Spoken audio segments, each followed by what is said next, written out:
Untuk materi yang selanjutnya yaitu strategi dalam pemberdayaan masyarakat.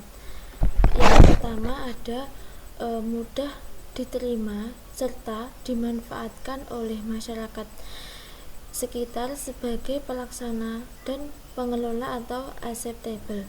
Yang nomor 2 itu dapat dikelola oleh masyarakat secara terbuka dan akuntabel. Yang ketiga itu memberikan pendapatan yang memadai dan pendidik masyarakat untuk mengelola kegiatan secara ekonomis. Yang keempat, pengelolaan dana dan pelestarian hasil dapat dengan mudah untuk kita promosikan dan dikembangkan atau direproduksi oleh masyarakat sekitar dalam skala yang lebih besar. Yang selanjutnya ada metode pemberdayaan masyarakat. Yang pertama itu ada RRA atau Rapid Rural Appraisal.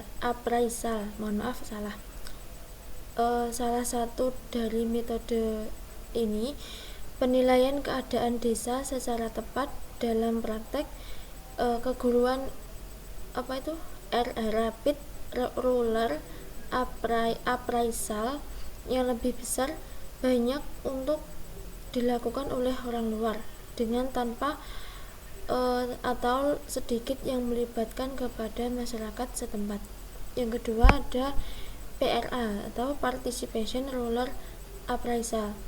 Itu suatu penyempurnaan dari PRA yang dilakukan dengan lebih banyak untuk melibatkan orang yang mendalam. Yang ketiga ada action atau research. Dari awal-awalnya itu pendekatannya masyarakat yang telah diuraikan di atas yang sesungguhnya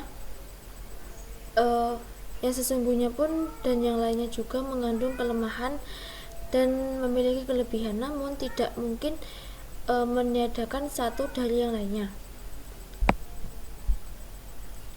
Yang materi selanjutnya ada penyebab kemiskinan Indonesia.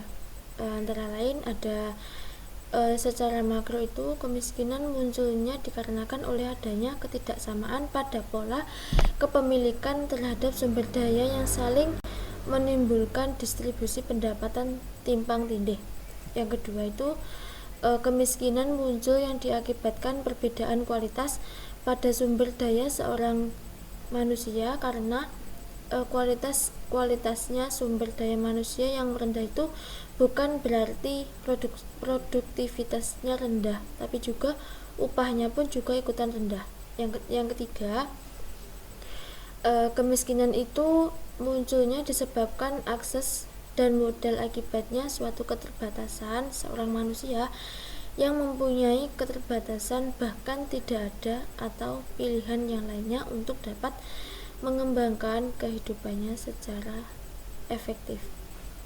Yang selanjutnya yaitu definisi dari pengangguran. Penjelasan dari pengangguran itu kalau menurut saya itu suatu keadaan di mana seseorang manusia yang tergolong dalam angkatan kerja ingin mendapatkan pekerjaan tetapi belum dapat diperolehnya. Pengangguran ini keadaan di mana orang ingin bekerja namun tidak mendapat pekerjaan ataupun tidak dapat lowongan pekerjaan yang ia inginkan sekarang juga. Yang selanjutnya ada jenis-jenis pengangguran di negara Indonesia. Yang pertama itu ada pengangguran terselubung, adalah tenaga kerja yang tidak bekerja secara optimal karena adanya suatu ulasan tertentu. Yang kedua, setengah menganggur, itu tenaga kerja yang tidak bekerja secara optimal dikarenakan tidak ada lapangan pekerjaan. Biasanya tenaga kerja setengah menganggur itu merupakan tenaga kerja yang bekerja kurang dari 35 orang. Yang ketiga itu pengangguran terbuka secara lebar, yang sungguh-sungguhnya itu tidak mempunyai pekerjaan sama sekali, atau pengangguran ini jenisnya cukup banyak karena memang belum mendapat pekerjaan padahal sudah berusaha memaksimalkan sebelum mencari pekerjaan yang belum mendapatkannya. Yang keempat itu pengangguran musiman adalah pengangguran yang terdapat di sektor pertanian dan perikanan. Pengangguran ini sudah terjadi karena ada perubahan musimnya yang disebabkan tenaga kerja tidak dapat bekerja secara efektif. Selanjutnya ada ketimpangan pembangunan. Penjelasan ini tentang ketimpangan pembangunan secara istilahnya itu mengacu pada standar hidup yang relatif pada seluruh masyarakatnya. Perbedaan ini yang membuat tingkat pembangunan di berbagai wilayah dan daerah yang berbeda-beda, sehingga akan menimbulkan juga atau jarang kesejahteraan di berbagai wilayah tersebut. Ketimpangan ini bisa terjadi disebabkan oleh adanya perbedaan kandungan sumber daya alam dan perbedaan suatu kondisi demografi yang terdapat di mana pada masing-masing wilayah itu adanya perbedaan ini yang menyebabkan kemampuan suatu daerah dalam mendorong proses pembangunannya juga menjadi berbeda. Ya, selanjutnya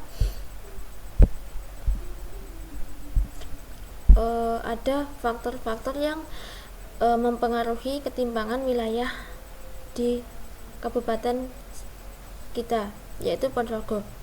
Salah satunya itu merupakan tidak meratanya pembangunan antar daerah. Selain itu juga menurunnya pendapatan per kapita. Akibatnya apa?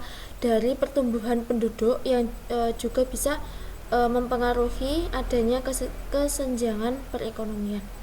Selanjutnya itu perbedaan sumber daya alam.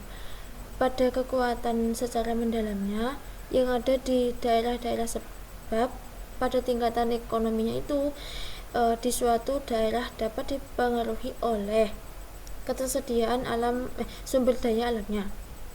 Yang ketiga itu kebijakan para pemerintah. Intinya itu dapat menjadi faktor penting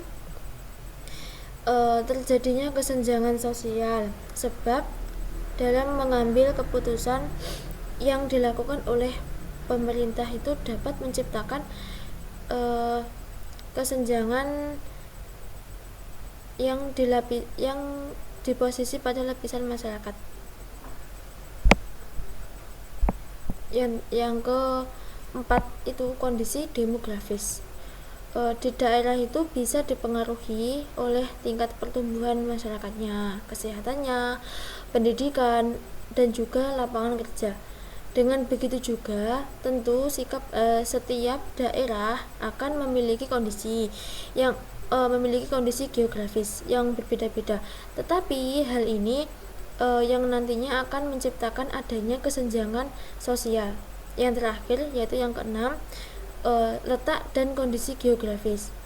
Ya, pada umumnya itu kondisi ini sangat akan mempengaruhi proses pada pembangunannya di daerah tersebut. Umumnya terhadap masyarakat yang tinggal di daerah itu kayak seperti dataran tinggi, dataran rendah, ataupun di masyarakat yang penuh rawan atau akan merasakan kesulitan yang lebih untuk membangun infrastruktur yang dibandingkan dengan masyarakat yang tinggi di dataran rendah.